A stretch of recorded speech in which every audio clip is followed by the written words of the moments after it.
Assalamualaikum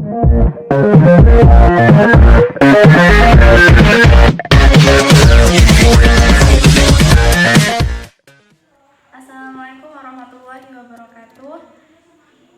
Izin perkenalan diri, nama saya Putri Ismayanti, NPM 200107021. Di sini saya sebagai moderator dari kelompok 1 mata kuliah kajian buku teks IPS terpadu untuk memenuhi tugas dari Ibu Welverina Hemer MPD.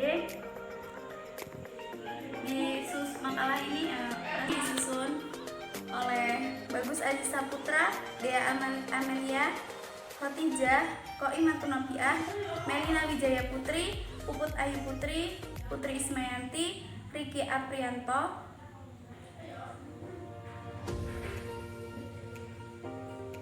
Materi pertama akan disampaikan oleh Bagus Aziz Saputra.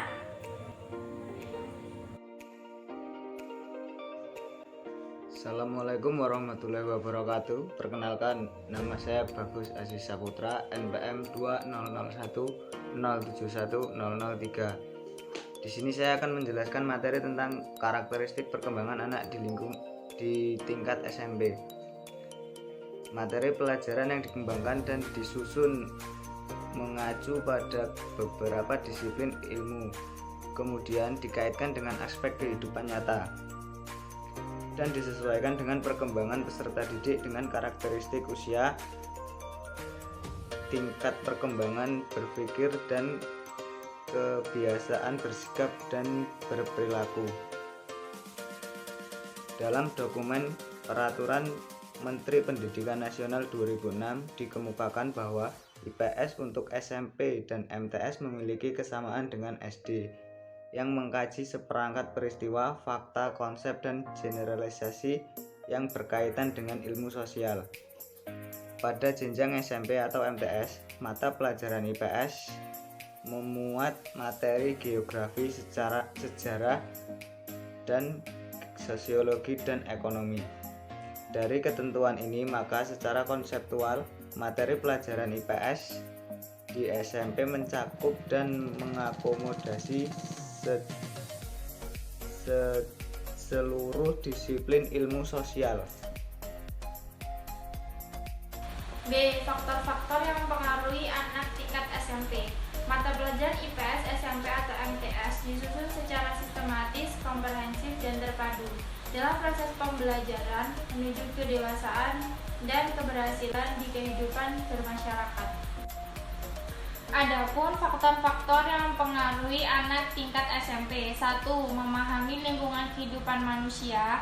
2. Memahami kehidupan sosial manusia. 3. Memahami usaha manusia memenuhi kebutuhan. 4. Memahami manusia untuk mengenali perkembangan lingkungannya. 5. Memahami perkembangan masyarakat sejak masa Hindu-Buddha sampai masa kolonial Eropa. 6. Memahami kegiatan ekonomi masyarakat. Nama Riki Aprianto, NPM 20010710023. Saya akan menyampaikan aspek-aspek perkembangan anak tingkat SMP. 1. Aspek perkembangan fisik secara umum. Fisik berarti bentuk, postur, atau perawakan. Jadi pertumbuhan fisik adalah pertumbuhan struktur tubuh manusia yang terjadi sejak dalam kandungan hingga ia dewasa mencapai tingkat kematangan pertumbuhannya. Proses perubahannya adalah menjadi panjang atau pertumbuhan vertikal dan menjadi tebal atau lebar. Pertumbuhan horizontal dalam suatu proporsi bentuk tubuh. Pertumbuhan sebelum lahir dimulai sejak terjadinya dalam fertilisasi antara sel telur dengan sel sperma yang kemudian berkembang menjadi embrio. Pertumbuhan fisik sebelum lahir akan dilanjutkan dengan pertumbuhan fisik setelah kelahiran yang akan menyempurnakan struktur dan fungsi dari dimensi fisik peserta didik. Ada dua hukum pertumbuhan fisik yang berlaku umum untuk menyeluruh Statoto 1993, yaitu hukum dan hukum Proximo-Denstal. Menurut hukum Kepler-Caudal, maka pertumbuhan dimulai dari arah kepala menuju ke kaki. Bagian kepala tumbuh lebih dahulu daripada daerah-daerah lain. Kematangan pertumbuhan juga berlangsung lebih dahulu di bagian kepala, kemudian melanjutkan ke bagian-bagian lain dari tubuh.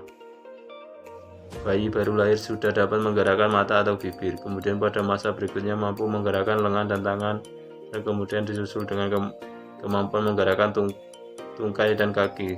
Sebagai akibat, bayi yang baru lahir memiliki kepala yang secara proporsi lebih besar dari proporsional menjadi lebih kecil. Menurut hukum progimodistal, maka alat yang berbeda di daerah tubuh, misalnya jantung, alat-alat nafas, dan pencernaan tumbuh lebih dahulu dan lebih besar dibandingkan di daerah tepi, misalnya anggota gerak badan. 2. Aspek perkembangan psikomotorik. Perkembangan motorik sangat berkaitan erat dengan perkembangan fisik anak. Motorik merupakan perkembangan pengendalian gerak tubuh melalui kegiatan yang terkoordinir antara susunan saraf, otot, otak, dan spinal cord. Perkembangan motorik yang sempurna sangat menopang dalam melaksanakan tugas perkembangan anak pada umumnya, terlebih lagi bagi kalangan tertentu yang menggunakan kecerdasan motorik sebagai tumpuannya seperti olahragawan dan profesional. Psikomotorik memiliki definisi yang berbeda. Secara umum, motorik adalah gerak, sedangkan psikomotorik adalah kemampuan gerak. Dalam psikologi, kata motor diartikan sebagai istilah yang menunjukkan pada hal, keadaan yang melibatkan otot-otot juga gerak-geraknya. Demikian pula kelenjar-kelenjar juga seekspresi. Motor dapat pula dipahami sebagai segala keadaan yang meningkatkan atau menghasilkan stimulasi atau rangsangan terhadap kegiatan organ-organ fisik. Terdapat 5 prinsip perkembangan motorik, ialah perkembangan motor merupakan fungsi dari pematangan susunan dan otot gerakan. Motor tak akan terjadi sampai anak memiliki kesiapan motor dan saraf untuk gerakan itu. Perkembangan motor secara umum mengikuti pola yang dapat diramal hukum caudal dan hukum proksimodistal berlaku untuk perkembangan motor. Dimungkinkan untuk menegakkan perkembangan motor dan ada perbedaan individual dalam perkembangan motor. Baik, saya akan melanjutkan presentasi dari pemateri sebelumnya, yaitu 3 aspek perkembangan moral. Salah satu pendidikan yang mengarah pada tujuan pendidikan dasar tersebut adalah pendidikan moral. Moral dapat diartikan sebagai ajaran kesusilaan, sedangkan penggunaan kata moralitas berarti hal-hal yang berhubungan dengan kesusilaan. Pada mulanya, anak melakukan perbuatan bermoral karena meniru, baru kemudian menjadi perbuatan atas prakarsa sendiri. Secara potensial, tingkat moral ini dapat dicapai oleh individu pada akhir masa remaja, tetapi faktor-faktor dalam diri dan lingkungan individu anak sangat berpengaruh pada pencapaiannya. Selanjutnya, 4 aspek perkembangan emosional. Emosi adalah setiap keadaan pada diri seseorang dan berhubungan dengan kondisi efektifnya dengan tingkatan yang lemah maupun yang kuat. Keadaan afektif yang dimaksud adalah perasaan-perasaan tertentu yang dialami pada saat menghadapi suatu situasi, seperti rasa senang, bahagia, benci, kaget, terkejut, tidak puas, tidak senang, dan sebagainya.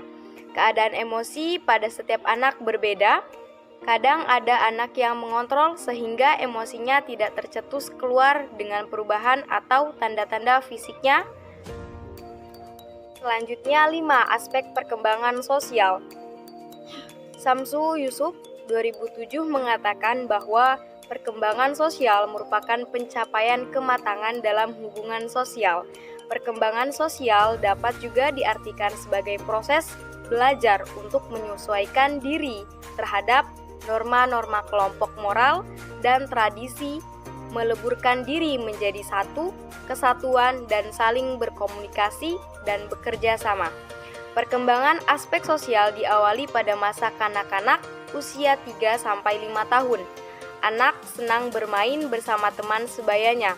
Hubungan persebayaan ini berjalan terus dan agak pesat terjadi pada sekolah, pada masa sekolah, yaitu usia 11 sampai 12 tahun, dan sangat pesat pada masa remaja 16 sampai 18 tahun. Perkembangan sosial pada masa kanak-kanak berlangsung melalui hubungan antar teman dan berbagai bentuk permainan. Terima kasih. Perkenalkan, nama saya Dea Amalia, NPM 2001071005. Di sini saya akan menjelaskan sedikit materi yang berjudul karakteristik hubungan remaja dengan teman sebaya. Teman sebaya adalah individu yang memiliki kedudukan usia, status, dan pola pikir yang hampir sama.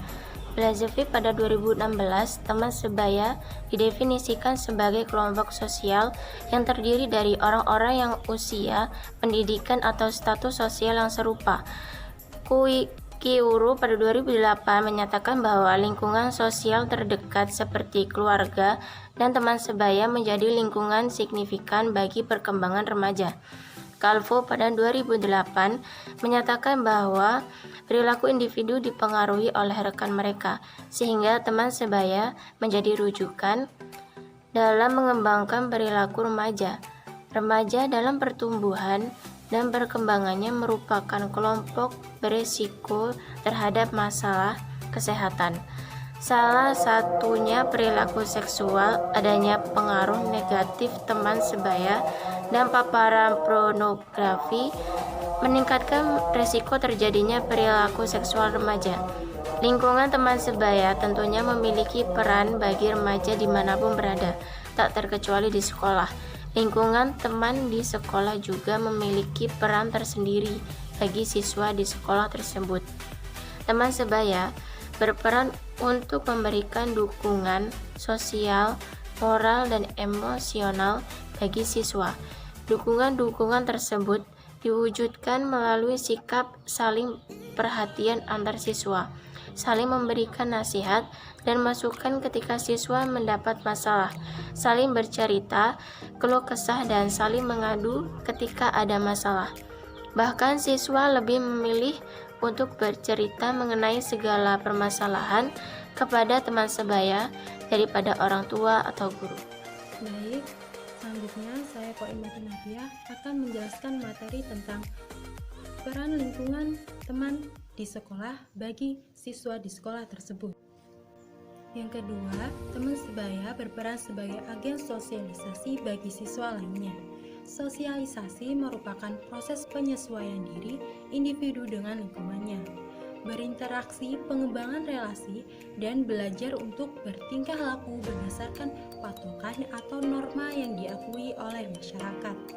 Teman sebaya berperan sebagai salah satu agen sosialisasi yang paling berpengaruh bagi siswa, sehingga teman sebaya menjadi rujukan dalam pengembangan perilaku siswa lainnya. Yang ketiga, teman sebaya menjadi model atau contoh berperilaku siswa. Karena pembentukan perilaku dan modifikasi perilaku siswa sangat dipengaruhi oleh tekanan teman sebaya dan permodelan yang diberikan oleh rekan mereka. Misalnya, berpakaian rapi, memasukkan baju, menjaga kebersihan lingkungan, serta membuang sampah pada tempatnya. Siswa juga berperan memberikan contoh berperilaku sopan kepada guru. Hal tersebut terlihat dari kebiasaan siswa ketika akan masuk ke dalam kelas. Siswa berbaris, kemudian mencium tangan guru terlebih dahulu. Hal tersebut akan diikuti oleh siswa lainnya dan dilakukan secara terus-menerus setiap pagi sebelum masuk ke dalam kelas. Selanjutnya, di usia remaja, anak banyak menghabiskan waktu di luar rumah dibandingkan di dalam rumah, sehingga teman sebaya berpengaruh dominan terhadap perilaku agresif remaja yang cenderung negatif, seakan para remaja lebih mendengarkan perkataan teman sebaya, sehingga terkadang menimbulkan perilaku menyimpang dari ajaran moral. Seperti yang dikatakan oleh seorang psikolog yaitu Erikson, bahwa teman sebaya menjadi salah satu pendukung dalam menemukan jati diri dan pembentukan karakter. Pada masa remaja, hubungan dengan teman sebaya meningkat secara drastis, dan pada saat yang bersamaan, kedekatan hubungan remaja dengan orang tua menurun. Padahal, orang tua merupakan salah satu konteks sosial yang penting bagi perkembangan individu. Meskipun perkembangan anak juga sangat dipengaruhi oleh apa yang terjadi dalam konteks sosial yang lain, seperti relasi dengan teman sebaya. Dan jika para remaja berani dan pintar untuk mengambil keputusan dengan baik dari adanya pengaruh teman sebaya, maka remaja akan tumbuh menjadi remaja yang memiliki karakteristik yang baik dan tumbuh menjadi generasi bangsa yang bermanfaat untuk lingkungan sekitar.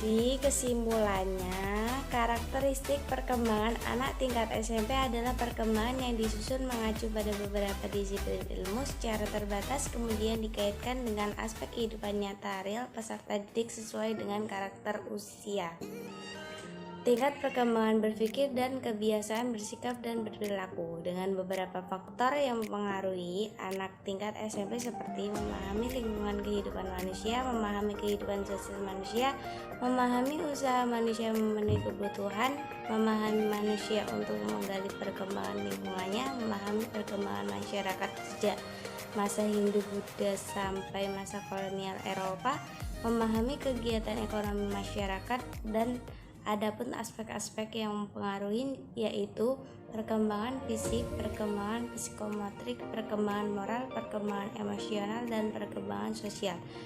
Terima kasih. Ya, itu tadi presentasi dari